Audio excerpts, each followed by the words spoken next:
ನಮಸ್ಕಾರ, ನೀವು ನೋಡ್ತಾ ಇದ್ದೀರಾ ಏಷ್ಯಾನೆಟ್ ಸುವರ್ಣ ನ್ಯೂಸ್. ನಾನು ಭಾವನಾ ನಾಗಯ್ಯ. ಕಬ್ಬು ಬೆಳೆಗಾರರಿಗೆ ಸರ್ಕಾರದಿಂದ 3,300 ರೂಪಾಯಿ ದರ ನಿಗದಿಯಾಗಿದೆ. ಪ್ರತಿಭಟನಾ ಸ್ಥಳಕ್ಕೆ ಸಚಿವ ಶಿವಾನಂದ ಪಾಟೀಲ್ ಭೇಟಿ ಕೊಟ್ಟಿದ್ದಾರೆ.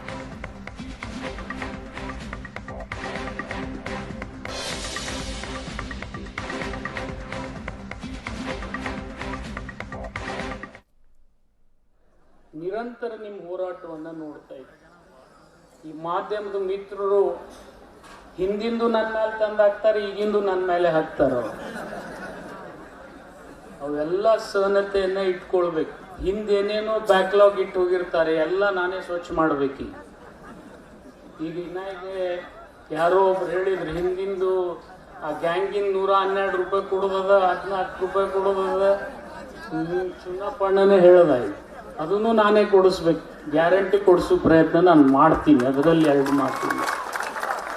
ಇಂಥವೆಲ್ಲ ಅನಿವಾರ್ಯ ಈ ಹೋರಾಟದಲ್ಲಿ. ನಾನು ಬಹಳ ಸಂಯಮದಿಂದ ಇಲ್ಲಿ ಬಂದಿದ್ದೆ.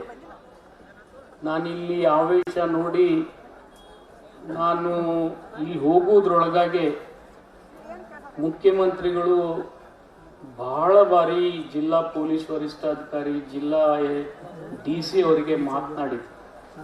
ನಾನು ಇಲ್ಲಿ ಕಳಿಸ್ಬೇಡ್ರಿ ಅಂತ ಹೇಳಿ ಆದೇಶ ಕೂಡ ಮಾಡಿದ್ರು. ನಾನು ಇಲ್ಲಿ ಬರಬಾರ್ದು, ಹೋಗ್ಬಾರ್ದು ಅಂತ ಹೇಳಿ ಕೂಡ ನಾನು ಮನಸ್ಸು ಮಾಡಿದ್ರು. ಯಾಕಂದ್ರೆ ಅಷ್ಟು ಆವೇಶದಲ್ಲಿ ತಾವಿದ್ರು. ಕಾನೂನು ಕೈಯಲ್ಲಿ ತಗೊಳ್ತಕ್ಕಂಥ ಸ್ಥಿತಿಗೆ ತಾವು ಬಂದುಬಿಟ್ಟಿವಿ. ಇವತ್ತು ನಿಮ್ಮಲ್ಲಿ ಸದುದ್ದೇಶ ಇರ್ತಕ್ಕಂಥವ್ರು ಕಡಿಮೆ ಇರ್ತಾರೆ, ದುರುದ್ದೇಶ ಇರ್ತಕ್ಕಂಥವ್ರು ಒಂದೊಂದು ಸರ್ತಿ ಜಾಸ್ತಿ ಇರ್ತಾರೆ. ಅಂಥವ್ರಿಂದ ಈ ಹೋರಾಟಕ್ಕೆ ಕೆಟ್ಟ ಹೆಸರು ಬರ್ತಕ್ಕಂಥದ್ದು ಇತ್ತು. ಆದರೆ ನಾನು ಇವತ್ತು ನಿಜವಾಗ್ಲೂ ಈ ಹೋರಾಟವನ್ನ ಶಾಂತಿಯುತವಾಗಿ ಮಾಡಿರ್ತಕ್ಕಂಥ ಚುನ್ನಪ್ಪಣ್ಣ ಪೂಜಾರಿ ಮತ್ತು ಶಶಿಕಾಂತ್ ಗುರುಗಳಿಗೆ ನಾನು ಕೋಟಿಗಳನ್ನು ಸಲ್ಲಿಸ್ತೀನಿ. ಅದರಲ್ಲಿ ನನಗೊಂದು ಆತ್ಮಬಲ ಏನು ಬಂತು ಅಂದರೆ, ಇಲ್ಲಿ ಬಂದ ಮೇಲೆ ನಾನು ಜೀವಂತ ನಾನು ಮುಗುಳು ಕೂಡ ಅಜ್ಜ ಅವ್ರು ಇದ್ರು, ಅದಕ್ಕೆ ಹೋದೆ ಅಂತ ಅನ್ನಿಸ್ತು. ಅವ್ರು ಇರಲಿಲ್ಲ ಅಂದ್ರೆ ಮತ್ತಷ್ಟು ಧೈರ್ಯ ಕಳ್ಕೋತಿದ್ದೆ ನಾನು. ಅದು ಆದರೆ ಎಲ್ಲ ರೀತಿಯಿಂದ ಭಗವಂತ ಒಂದು ಯಶಸ್ಸಿನ ಅಂತನ್ನ ತಂದಿದ್ದಾನೆ. ಇವತ್ತು ನಿಮ್ಮ ಹೋರಾಟ ಇಲ್ಲಿಗೆ ಮುಗಿದಿಲ್ಲ. ನ್ಯಾಯ ಕೊಡಿಸ್ಬೇಕಾದ್ರೆ ಈ ಹೋರಾಟ ನಿರಂತರ ಅನಿವಾರ್ಯ. ಆದರೆ ನಂದು ಒಂದು ವಿನಂತಿ ಇದೆ, ವೈಜ್ಞಾನಿಕ ಕೃಷಿ ನಾವು ಮಾಡಬೇಕು. ಈಗ ಬಹಳ ಅನಿವಾರ್ಯ.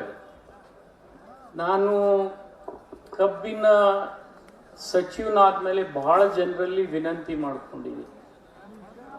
ಏನಪ್ಪ ಅಂತಂದ್ರೆ, ಕೃಷಿ ಒಂದು ಬೆಳೆ ಕೈ ಕೊಟ್ರೆ ಇನ್ನೊಂದು ಬೆಳೆ ನಮ್ಮ ಕೈ ಹಿಡಿಬೇಕು.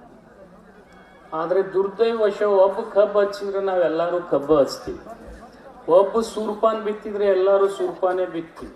ಯಾಕಂದ್ರೆ ಅವನ ಕೋರಿ ಹುಳ ನನ್ನ ಹೊಲಕ್ಕೆ ಬರಬೇಕು, ನಾನು ಅವನ ಹೊಲಕ್ಕೆ ಹೋಗ್ಬೇಕು. ಒಬ್ಬ ತೊಗರಿ ಬಿತ್ತಿದ್ರೆ ಎಲ್ಲರೂ ತೊಗರಿನೇ ಬಿತ್ತೀವಿ, ಒಬ್ಬ ದ್ರಾಕ್ಷಿ ಹಚ್ಚಿದ್ರೆ ಎಲ್ಲರೂ ದ್ರಾಕ್ಷಿನೇ ಹಚ್ತೀವಿ, ಒಬ್ಬ ದಾಳಂಬ್ರಿ ಹಚ್ಚಿದ್ರೆ ಎಲ್ಲರೂ ದಾಳಂಬ್ರಿನೇ ಹಚ್ತೀವಿ. ಈ ಕಾಲ ಬದಲಾಗತ್ತೆ. ನಿಮಗೆ ಬೆಳೀತಕ್ಕಂಥ ಅನೇಕ ಅವಕಾಶಗಳಿದಾವೆ. ಒಂದು ಬೆಳೆ ಕೊಯ್ದು ಕೊಟ್ರೆ ಇನ್ನೊಂದು ಬೆಳೆಯನ್ನ ನಾವು ಬೆಳಿಬೇಕು. ಆದ್ರೆ ಕಬ್ಬು ಬೆಳಿಬೇಡ ಅಂತ ಹೇಳಂಗಿಲ್ಲ. ಇನ್ನೂ 10 ವರ್ಷ ಬೆಳೀರಿ, 11ನೇ ವರ್ಷ ನಿಲ್ಲಿಸ್ರಿ, ಇದು ಮುಗೀತದ ಕಥೆ ಇದ್ರದ್ದು. ಇದನ್ನ ತಲೆಯಾಗಿ ಇಟ್ಕೋರಿ. ಯಾಕಂತಂದ್ರೆ ಇನ್ನೊಂದು 10 ವರ್ಷ ಯಾಕೆ ನಿಮ್ಗೆ ಬೆಳಿ ಅಂತ ನಾನು ಹೇಳ್ತೀನಿ ಅಂದ್ರೆ, ಈಗ ಕಬ್ಬಿನ ವಿವಿಧ ಉತ್ಪನ್ನಗಳಿಗೆ ಒಂದು ಸ್ವಲ್ಪ ಬೆಲೆ ಬರ್ತಾ ಇದೆ. ಆ ಉತ್ಪನ್ನಗಳ ಮೇಲೆ ಕಾರ್ಖಾನೆ ಇನ್ನೂ ಒಂದು 10 ವರ್ಷ ನಡೀತಾವನು ಅಂತ ಆತ್ಮವಿಶ್ವಾಸ ನನಗೆ. ಮತ್ತು ಕಾರ್ಖಾನೆ ಮಾಲಕರಿಗೆ ಗೊತ್ತದ 10 ವರ್ಷ ಆದ್ಮೇಲೆ ನಮ್ಮ ಹಣೆಬರನು ಹದಗೆಡ್ತದ ಅನ್ನೋದು. ಯಾಕಂದ್ರೆ ಎಲ್ಲ ಚುನ್ನಪ್ಪಣ್ಣನಂತವ್ರು ಶಾಣೆ ರೂಟ್ ಬಿಟ್ರಂದ್ರೆ ಅವ್ರ ಕಾರ್ಖಾನೆ ಲಘುನೆ ಮುಚ್ಚೋದು ಗ್ಯಾರಂಟಿ.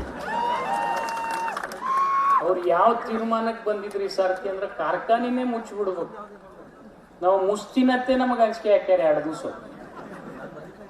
ನಾವು ಅವ್ರಿಗೂ ವಿನಂತಿ ಮಾಡಿ, ನಿಮ್ಮದು ತಪ್ಪಿಲ್ಲ, ಅವ್ರದ್ದು ತಪ್ಪಿಲ್ಲ. ನಾವು 1-4 ದುಡ್ಡು ಗಳಿಸಿದ್ರೆ ಎಲ್ಲ ನಾನೇ ತಿಂದ್ರೆ ನಾವು ಹೇಳ್ತೀವಿ, ಏನಾರೇ ಎಮ್ಮೆ ಆಟ ಹಿಡಬೇಕಾದ್ರೆ ಕರ ಬಿಡಬೇಕೇ ಆಗ್ತದೆ. ಕರ ಬಿಟ್ಟರು ಒಟ್ಟು ಮಲಿ ಅದೇ ಕುಡಿತಂದ್ರೆ ಮುಂದೆ ಹಿಡುದೇನದಕ್ಕೆ. ಕೆಲವು ಕರುಗಳು ಒಂದ ಮಲಿ ಕುಡಗಿಲ್ಲ 4 ಕುಡಿದು ಓಡೋಗ್ಬಿಡ್ತಾವ. ಹಂಗಾಗಿ ಕೆಲವು ಕಾರ್ಖಾನೆಗಳು ಸ್ವರ್ಗಿದ ಮೇಲೆ ಇವ್ರು ಹುಟ್ಟ್ಯಾರ. ಮೊದಲು ಯಾವ ಸರ್ಕಾರಿ ಸಕ್ಕರೆ ಕಾರ್ಖಾನೆ ಬಿಟ್ಟು ಪ್ರೈವೇಟ್ ಕಾರ್ಖಾನೆಗಳು ಇರಲಿಲ್ಲ.